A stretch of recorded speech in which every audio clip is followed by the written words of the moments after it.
श्री स्वामी समर्थ. नमस्कार मंडळी. नवरात्री म्हटलं की भक्ती, आनंद आणि मातृशक्तीची उपासना यांचा सोहळा घराघरात साजरा होतो.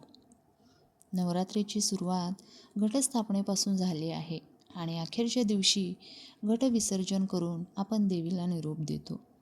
2025मध्ये नवरात्री 22 सप्टेंबरपासून सुरू झाली आहे आणि आता 2 ऑक्टोबर रोजी विजयादशमी अर्थात घटविसर्जन साजरा केला जाणार आहे. तर या दिवशी म्हणजेच घटस्थापनेच्या वेळी जसं की 2 मुहूर्त आले होते, तसेच घटविसर्जनासाठी सुद्धा 2 मुहूर्त आले आहेत.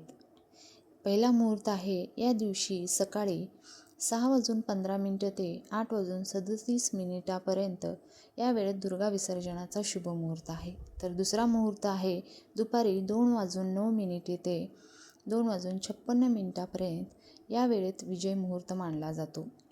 विसर्जनाच्या वेळी देवीची मनोभावे पूजा करून फुले, नैवेद्य, नारळ आणि अक्षता अर्पण करून पूर्णाहुती देणे अत्यंत महत्त्वाचे मानले जाते.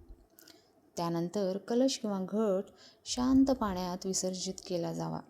हा विधी करताना आपल्या मनात संकल्प ठेवा की आई, पुढच्या वर्षी पुन्हा तुझं आगमन आमच्या घरी होवो आणि तुझ्या कृपेमुळे आमच्या जीवनात सुख, शांती, समृद्धी आणि आरोग्य लाभो.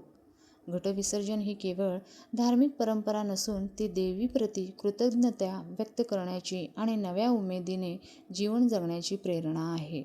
श्री स्वामी. हा व्हिडिओ जास्तीत जास्त लोकांपर्यंत शेअर करा आणि नक्की लाईक, शेअर आणि सबस्क्राईब करायला विसरू नका. श्री स्वामी समर्थ.